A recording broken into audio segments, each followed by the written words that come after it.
She texts a Mafia boss in Italian. Minutes later, two men pulled up to her door in a Maserati car. I know exactly who you are, Lucia Ricci. I know where you live. I know about your grandfather's stroke. And I know Professor Moretti is stealing your future. His voice was like velvet wrapped around steel as he stepped into the light, revealing a face that belonged on Italian currency, aristocratic, dangerous, beautiful. The question is, what are you willing to do about it? My fingers trembled against the doorframe as I stared into eyes so green they seemed to glow in the dim hallway. Behind him, a second man stood like a mountain in an expensive suit, his gaze constantly scanning for threats. How do you know my name? I whispered, the words barely escaping my dry throat. Who are you? His lips curved into something too predatory to be called a smile. You texted me, remember? In perfect subjunctive tense, I might add. One mistaken text. That's all it had taken to bring the most dangerous man in the city to my door in a gleaming Maserati. The late afternoon sun slanted through my apartment windows, casting long shadows across my cluttered living room. 3 days of sleepless nights had left dark circles under my eyes as I hunched over my laptop, frantically typing another email to the university's financial aid office. The response to my scholarship extension request had been the same for weeks, pending review. Just breathe, I whispered to myself, massaging my temples where a persistent headache had taken residence. My phone chimed with a calendar reminder, Italian final exam tomorrow 9 a.m. I groaned. Between working double shifts at the cafe and caring for my grandfather after his stroke, studying had fallen to the bottom of my priority list. If I failed Professor Moretti's class, I'd lose my academic standing, and with it, any hope of keeping my partial scholarship. I needed help, and there was only one person in my contacts who might understand the complex subjunctive tenses giving me trouble. Grabbing my phone, I scrolled to Marco's study group and typed quickly. Ciao. Sono disperata.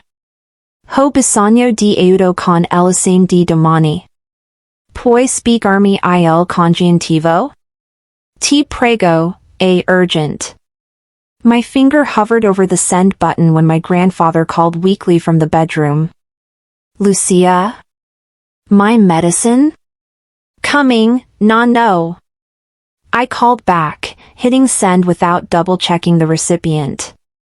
After helping my grandfather with his evening medication and settling him back to sleep, I returned to find my phone buzzing repeatedly. Not with Marco's reply, but with messages from an unknown number. Ci sei? Come hai avuto questo numero? Rispondi immediatamente. The demanding tone sent a chill down my spine.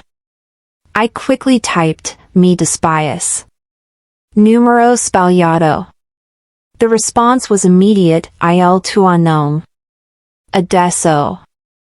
I hesitated. Something about the commanding tone made me uneasy. I replied, questo è stato solo un errore. Mi scusi per il disturbo. 3 dots appeared, disappeared, then reappeared. Indirizzo. It wasn't a question. My hands trembled as I set the phone down without responding. Outside, the streetlights flickered on as dusk settled over the city. I moved to check on my grandfather, finding comfort in his peaceful breathing. When I returned to the living room, my phone was buzzing incessantly. I approached cautiously, reading the messages without picking it up. So ci sei, Lucia Ricci. My full name stared back at me from the screen. I hadn't given my name. Appartamento 5D, Via Mazzini 34. My address. Il tuo nonno sta dormendo ora. The phone slipped from my suddenly numb fingers. How could they possibly know about my grandfather? About his condition? Heart racing, I peered through the blinds to the street below. The rain-slicked asphalt reflected the amber glow of streetlights. Empty, except for parked cars, until a sleek black Maserati pulled up directly in front of my building, its headlights extinguishing while the engine continued to purr. Moments later, an identical vehicle appeared, parking behind the first. My phone buzzed again. Stiamo salendo. Not a question or a request, a statement of fact. I backed away from the window, heart hammering against my ribs. The building's security door had been broken for weeks.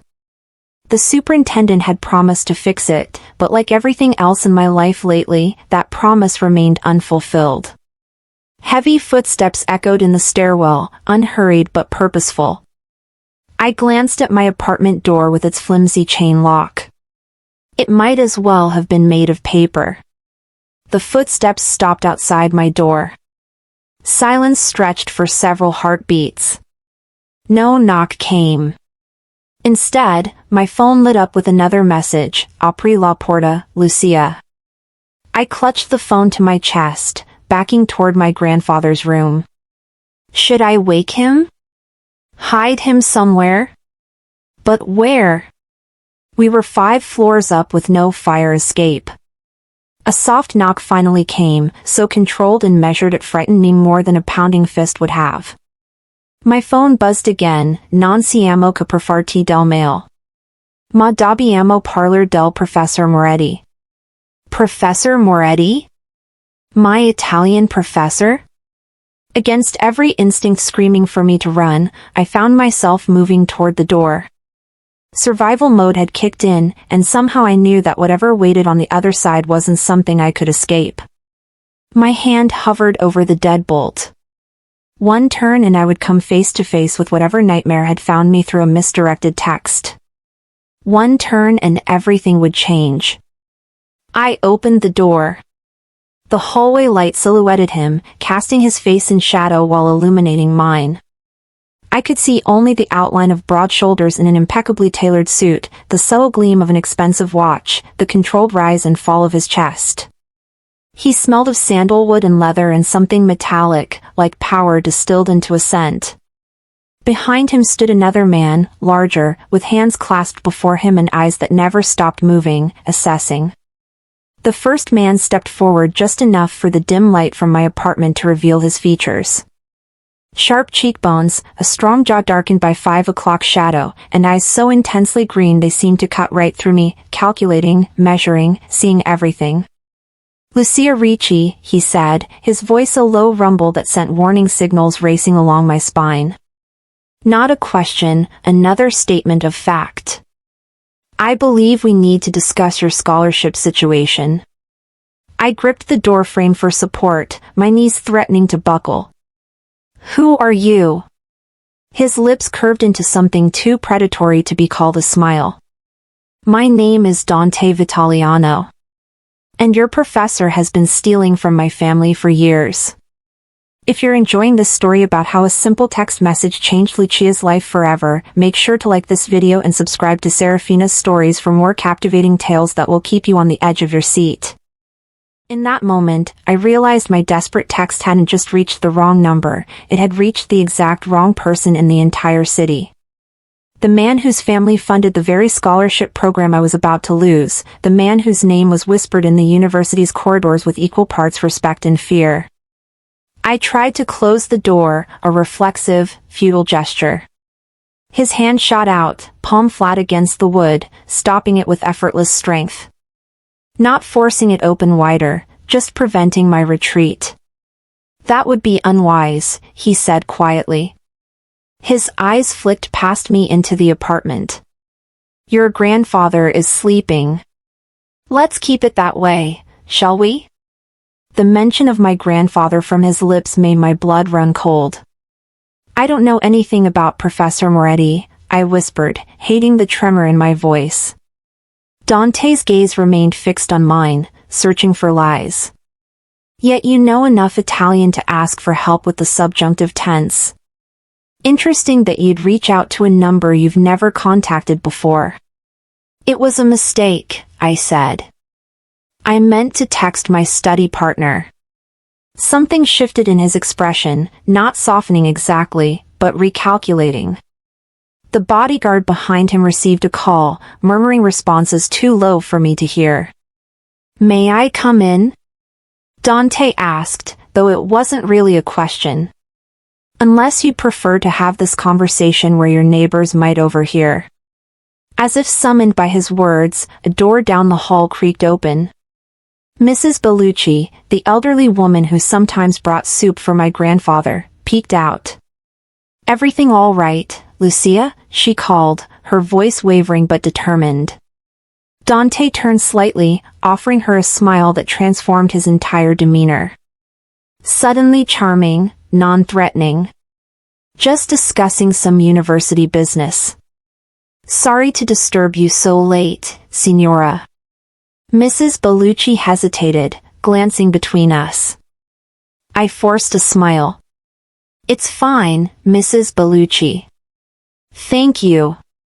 She nodded uncertainly before retreating, the click of her lock echoing in the hallway. "University business," I said flatly when we were alone again. "Is that what you call this?" "Seemed better than your professor has been embezzling scholarship funds and we tracked you through a text," he replied, voice low. "Now, may I come in? I promise you and your grandfather will be safer if you cooperate." The threat was velvet-wrapped but unmistakable. I stepped back, allowing him into my small apartment. His presence immediately seemed to shrink the space, as if the air itself made way for him. "Salvatore will ensure we're not disturbed," Dante explained, noting my glance at the man now guarding my apartment door. He surveyed my living room, the textbooks stacked on the coffee table, the half-written scholarship appeal on my laptop, the framed photo of me and my grandfather from before his stroke, with an unreadable expression. "Tell me what Professor Moretti has done," I said, folding my arms across my chest, trying to reclaim some control in a situation spiraling beyond my grasp, "and why you think I would know anything about it." Dante unbuttoned his suit jacket, a casual gesture that nonetheless made me acutely aware of the power imbalance between us, and met my eyes with unsettling directness. "Professor Antonio Moretti hasn't just been failing students who deserve to pass, Lucia. He's been systematically diverting funds from the Vitaliano Family Scholarship Foundation, funds meant for students like you." I sank onto the edge of my worn sofa, trying to process his words. "That's impossible. Professor Moretti is the head of the scholarship committee. He's the one who approved my partial funding." "Yes, after reducing it by 30% from what you should have received," Dante said, remaining standing. "The same 30% he's been skimming from dozens of students for the past 3 years." My mind raced. The scholarship reduction had forced me to take on extra shifts at the cafe, leaving less time to study, less time to care properly for my grandfather. All those nights I'd blamed myself for not managing better, for not being enough. "How do you know this?" I asked, my voice steadier now, anger beginning to replace fear. "My family doesn't just donate money without tracking where it goes," Dante replied. "We noticed discrepancies. Small at first, then increasingly bold. We've been investigating for months." "And what does this have to do with me?" Dante moved to the window, glancing down at the street where his cars waited. "We need evidence. Something concrete enough to not just fire Moretti, but to prosecute him. To make an example." The way he said example sent a shiver down my spine. "You need a student," I realized aloud. "Someone on the inside." He turned back to me, approval flickering in those green eyes. "Not just any student. Someone smart enough to understand what they're looking for. Someone with access to Moretti's office as his teaching assistant. Someone with a personal stake." I stared at him. "You've been watching me." "Monitoring potential allies," he corrected smoothly. "Your name came up when we reviewed the most affected scholarship recipients. Your academic record is impressive, despite your circumstances." My gaze drifted to the hallway leading to my grandfather's room. "And if I refuse?" Dante's expression hardened. Then we find someone else. But your scholarship situation remains precarious. Especially with your Italian final tomorrow. The one Moretti has already decided you'll fail. What? I stood up, shock and outrage momentarily overriding my fear. He can't do that. I've maintained a B+ average all semester. He can and he will. He needs to reduce the scholarship pool further to cover his tracks. You're on his list of cuts. Dante's voice was matter-of-fact, as if he were discussing the weather rather than my entire future. How could you possibly know that? Dante reached into his jacket pocket and withdrew a folded paper. He handed it to me without explanation. I unfolded it with trembling fingers.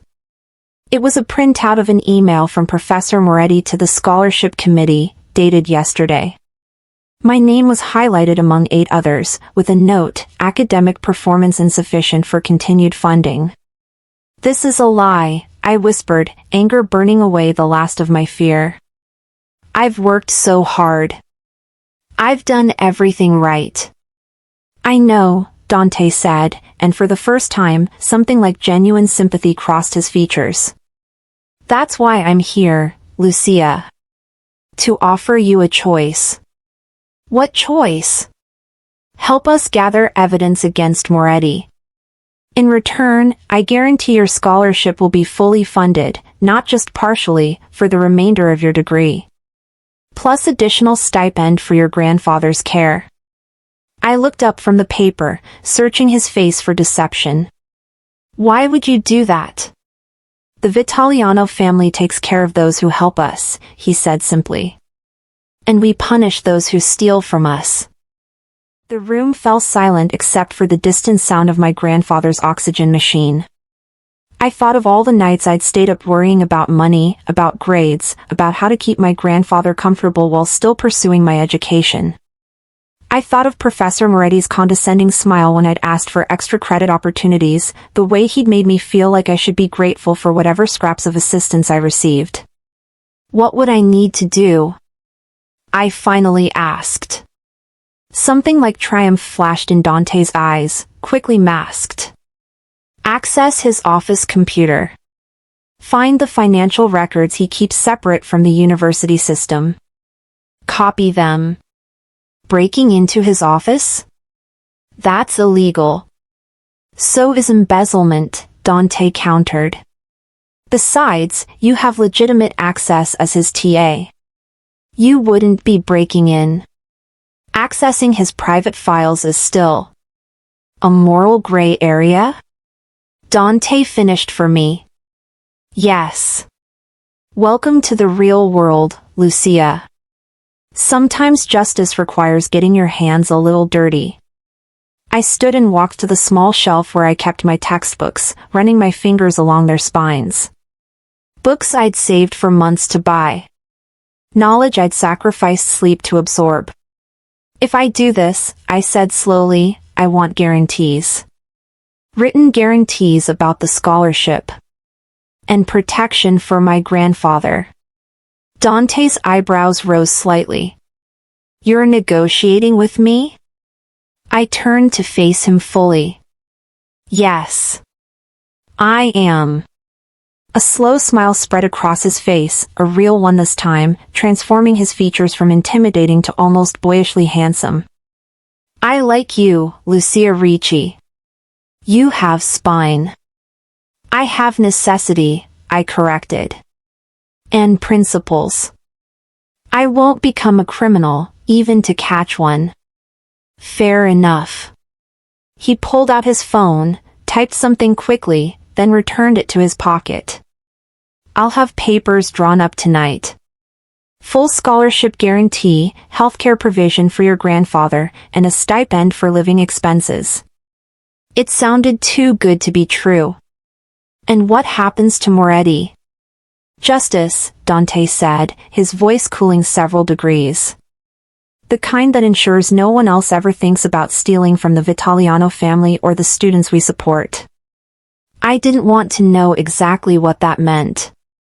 I have my final exam tomorrow morning.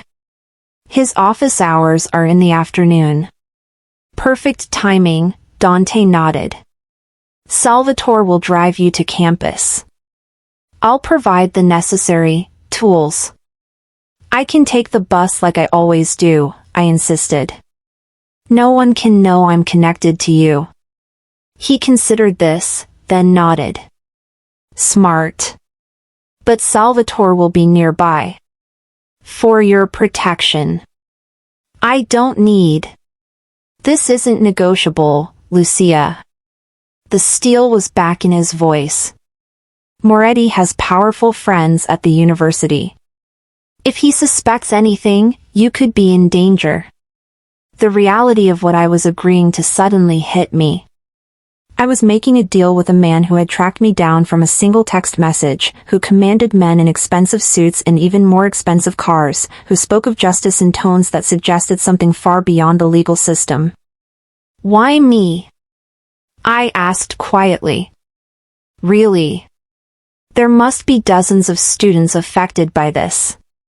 Dante stepped closer, close enough that I could see flecks of gold in his green eyes. Because when I read your scholarship application essay about caring for your grandfather after your parents' accident, about working 3 jobs to keep him out of a state facility, about still maintaining a 3.8 GPA despite everything, I recognized something. What? Someone who understands that family is everything. Someone who knows that sometimes you have to fight dirty to protect what matters. His voice had softened, becoming almost intimate. Someone like me. I swallowed hard, unsettled by how easily he'd read me, by the unexpected connection forming between us. I'm nothing like you. No? His smile was knowing. We're both willing to cross lines for family. The only difference is the lines I'm willing to cross are a bit further out. Before I could respond, a weak voice called from the bedroom. Lucia? Is someone here? Dante stepped back immediately, giving me space. Go to him. I'll wait. I hesitated, then hurried to my grandfather's room.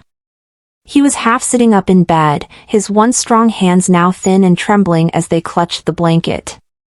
No, you should be sleeping, I said gently, adjusting his pillows. I heard voices. His eyes, still sharp despite his frail body, searched my face. Is everything all right, Tesoro? I forced a smile. Just a classmate about tomorrow's exam. Nothing to worry about. He reached for my hand, his papery skin cool against mine. You work too hard, Lucia. Your mother would be proud, but worried too. My throat tightened. I'm fine, no. Really? Who is this classmate? A boy? A hint of his old teasing tone colored his voice. Just someone from school, I evaded.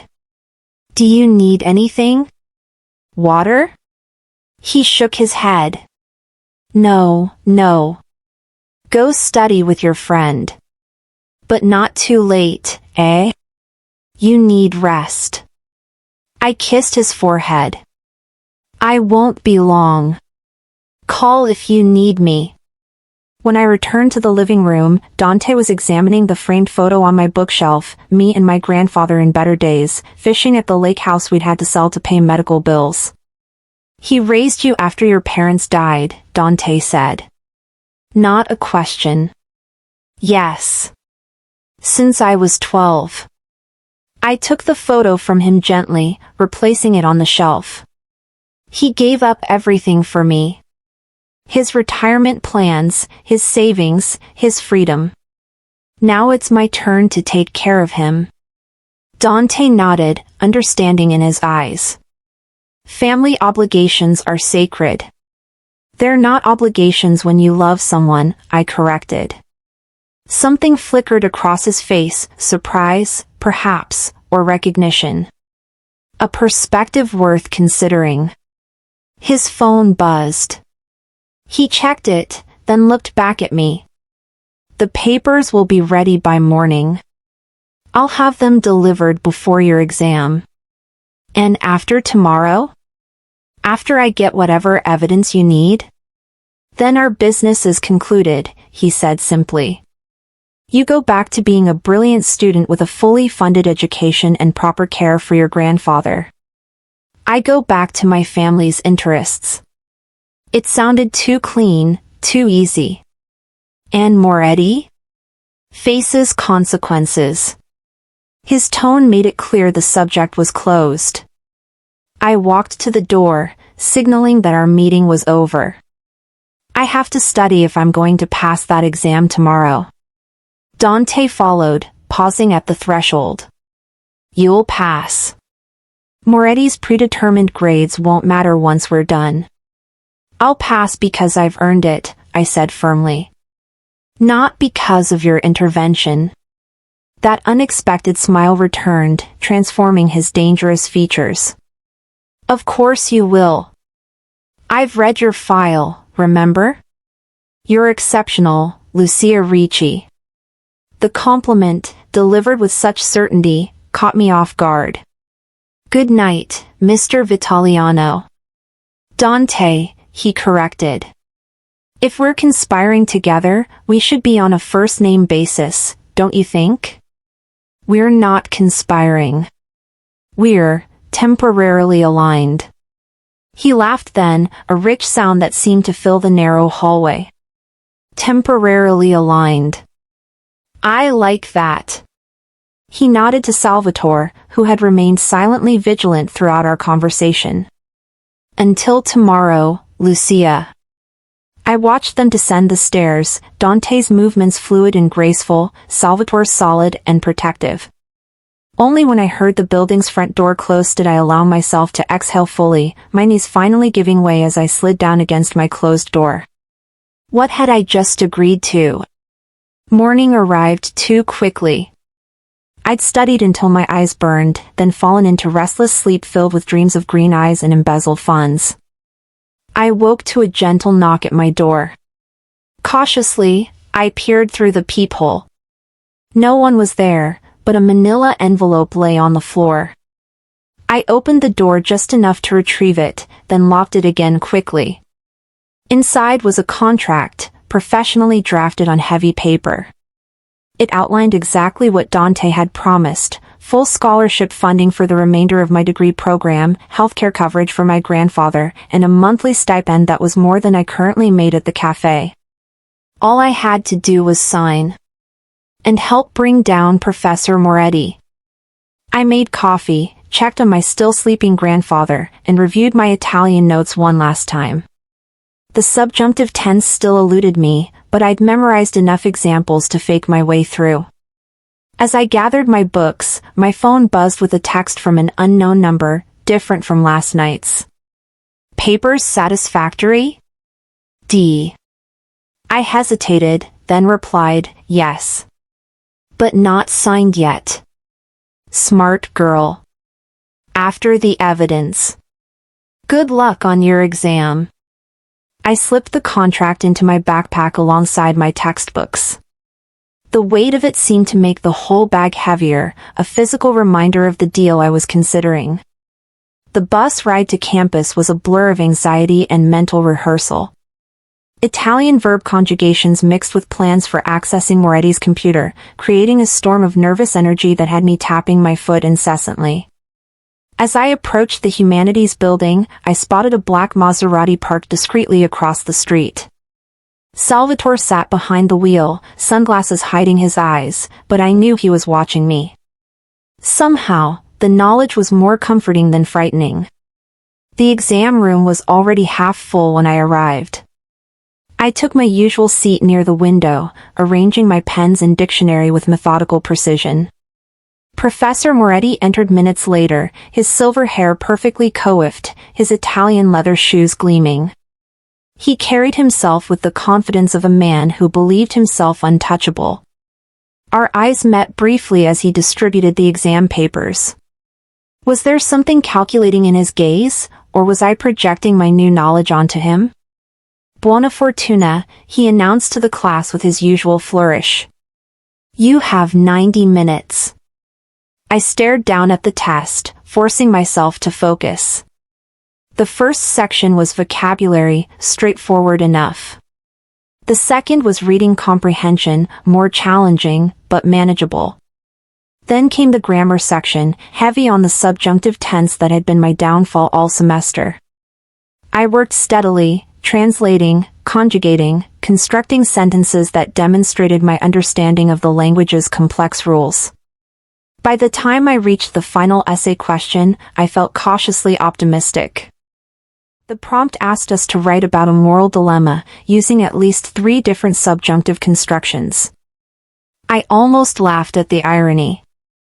I wrote about a student who discovers corruption at her university. About the choice between following rules and seeking justice.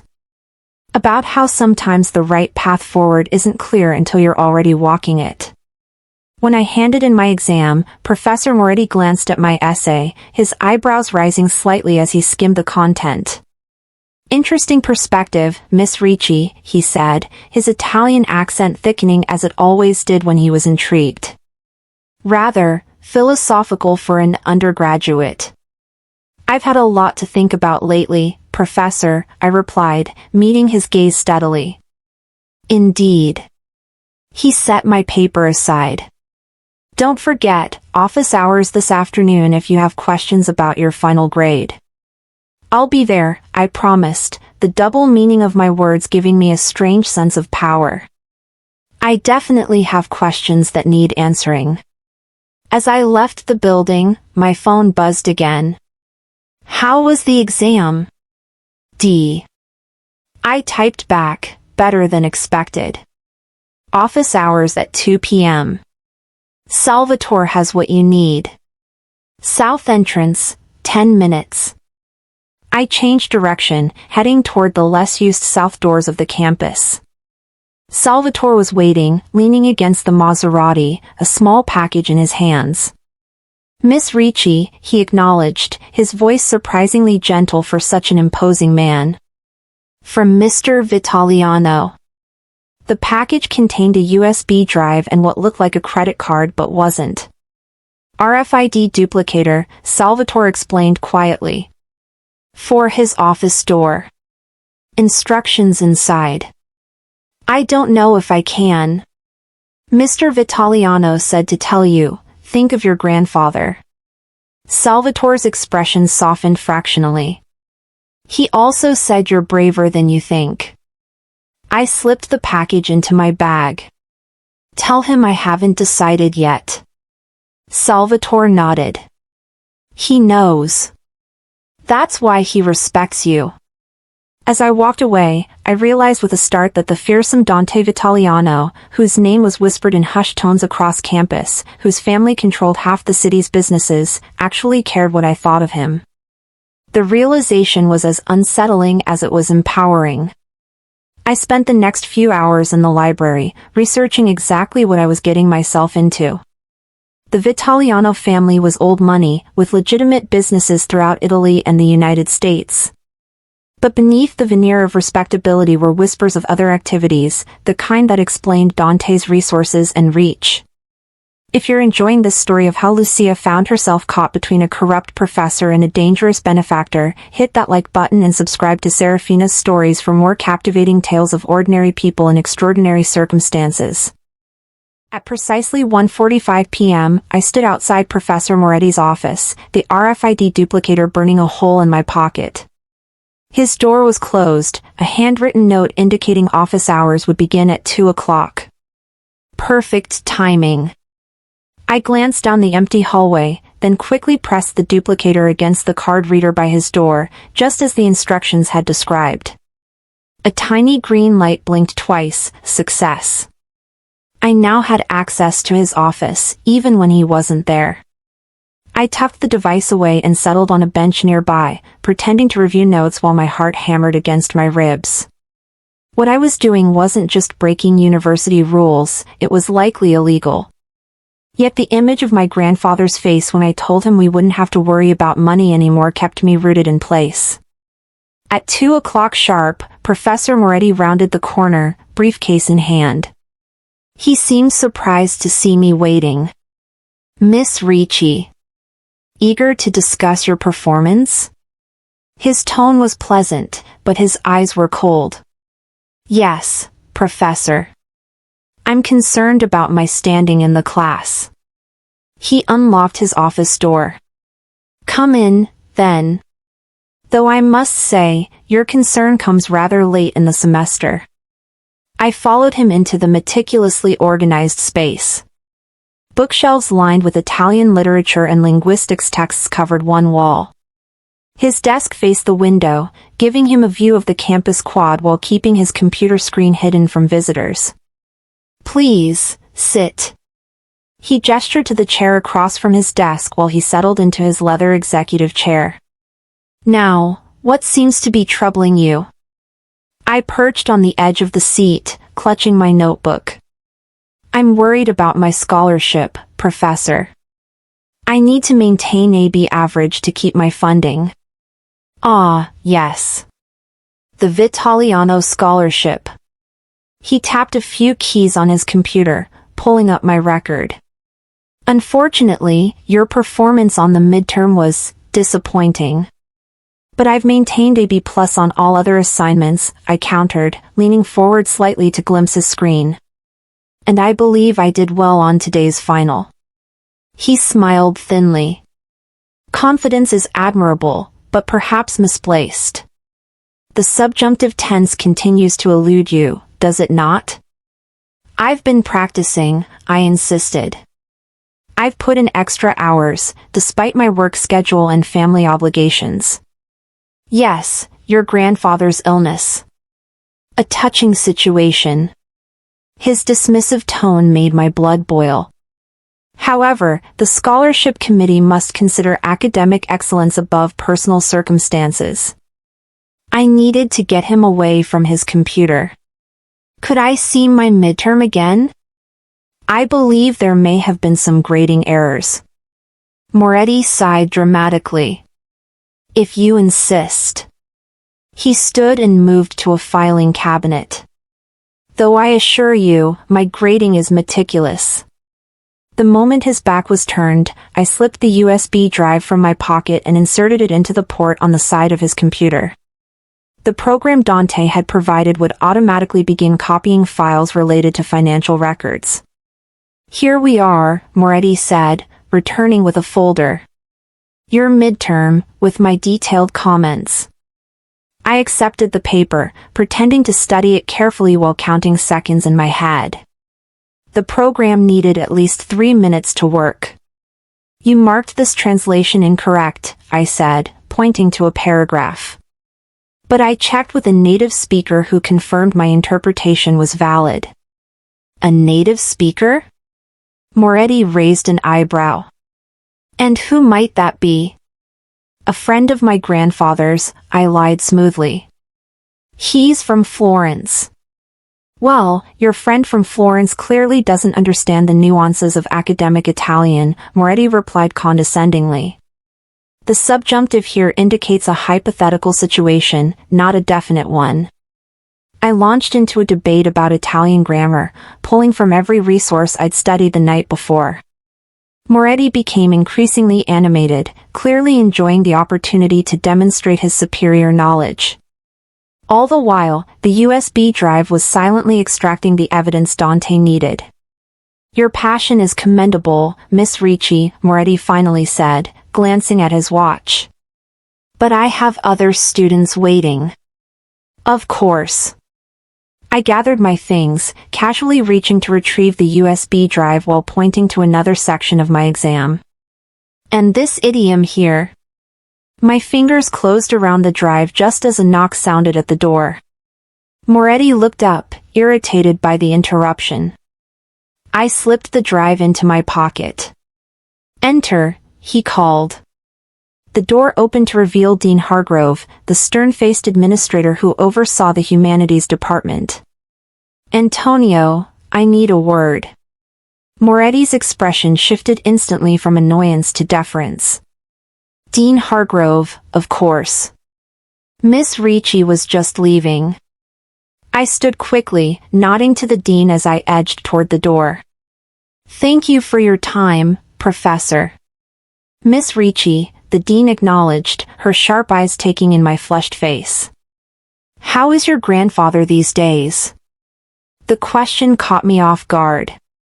He's stable, thank you for asking. Good. Please give him my regards. She turned back to Moretti. Antonio, the scholarship committee has some discrepancies to discuss. I froze in the doorway. Discrepancies? Had Dante already made a move? Moretti's face paled slightly. Discrepancies? Yes. Perhaps we should close the door. The dean's gaze flicked meaningfully toward me. I took the hint and stepped into the hallway, heart racing. As the door closed behind me, I heard the dean's voice, low but clear. The Vitaliano Foundation is asking questions about fund allocation. I hurried down the corridor, fingers clutching the USB drive in my pocket. Whatever was happening with the dean, I needed to get this evidence to Dante immediately. Outside the Humanities building, I scanned the parking lot, looking for the now familiar Maserati. Instead, a different car caught my eye, a sleek silver Audi with tinted windows. The back door opened as I approached. Dante sat inside, dressed in a charcoal suit that probably cost more than a semester's tuition. Get in, he said simply. I slid into the leather seat beside him, the door closing automatically behind me. I have it, I said, pulling out the USB drive. But something's happening. The dean is questioning Moretti about scholarship funds right now. Dante accepted the drive, his fingers brushing mine. I know. Phase 2 is already in motion.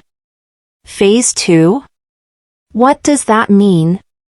It means, Lucia, that while you were obtaining digital evidence, my people were delivering financial records to the university president and board of trustees.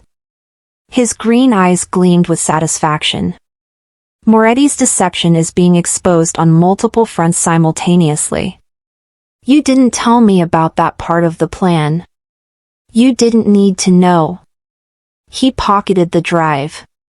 The less you knew, the more genuine your interactions with Moretti would be. I felt manipulated, yet grudgingly impressed by the thoroughness of his strategy. So what happens now? Now? Dante's predatory smile returned. Now we watch the house of cards collapse.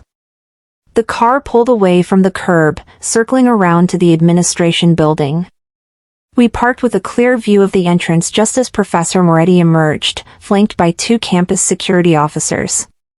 His face was ashen, his usual confident posture replaced by the slumped shoulders of a defeated man.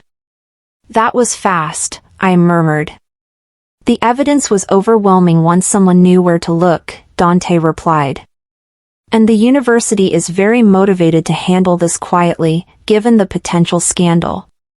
We watched as Moretti was escorted to a campus police car.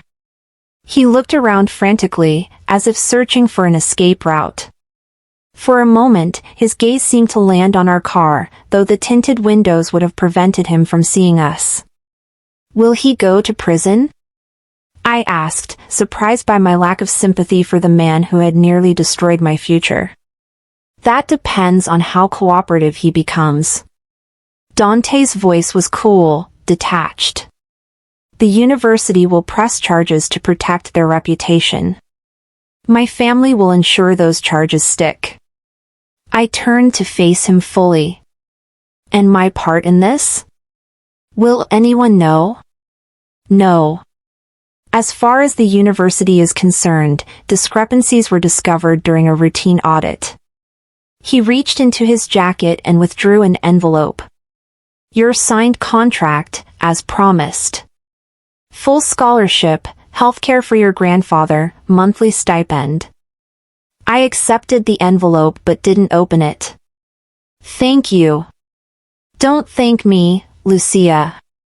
You earned this. His expression softened slightly. You showed courage today. Or desperation, I countered. Sometimes they're the same thing. He studied me for a moment. What will you do now? Focus on my studies. Take care of my grandfather. Maybe cut back on my cafe hours. The possibilities of a life without constant financial stress began to unfold in my mind.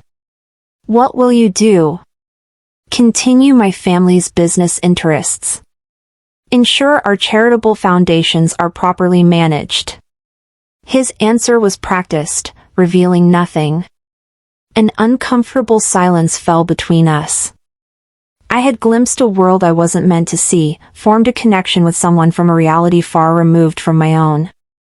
Now that our temporary alignment was concluding, I felt strangely reluctant to walk away. Will I see you again? The question escaped before I could stop it. Something flickered in Dante's eyes, surprise, perhaps, or pleasure. Would you want to? I considered lying, then decided against it. I'm not sure. You're complicated. He laughed, the sound warming the space between us. That's diplomatic. I'm studying international relations, I reminded him. Diplomacy is part of the curriculum. Along with Italian. His smile turned teasing. Your subjunctive was perfect, by the way. In that text you sent me. I felt heat rise to my cheeks. A lucky accident. I don't believe in accidents, Lucia.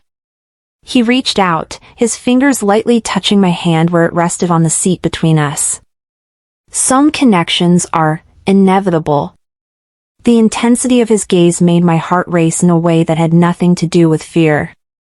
This man was dangerous in more ways than one. I should go, I said, pulling my hand away. My grandfather will be wondering where I am. Dante nodded, accepting my retreat. Of course. He pressed a button, and the driver's partition lowered. Take Miss Ricci home, Marco. You're not coming? I asked, surprised. I have business to attend to. His expression turned serious again. But this isn't goodbye, Lucia. I'll be checking in on my investment. Investment? In your future. He handed me a business card with just his name and a phone number. If you need anything at all, call me. Day or night. I accepted the card, tucking it into my pocket alongside the contract that would change my life. Thank you, Dante. For everything. As the car pulled away, leaving him standing on the sidewalk watching me depart, I realized that my life had irrevocably changed, not just because of the financial security I'd gained, but because I now existed in Dante Vitaliano's orbit.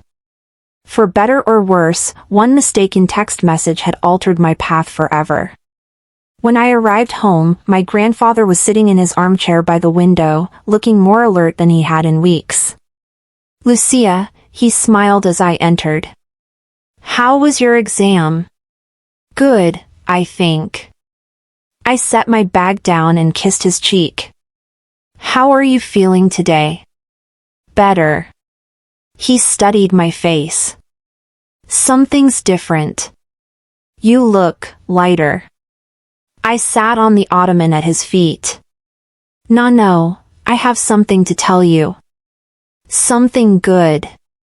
If you're captivated by Lucia's unexpected connection with the mysterious Dante Vitaliano, make sure to like this video and subscribe to Serafina's stories for more tales of fate, choice, and the unexpected paths that change our lives forever.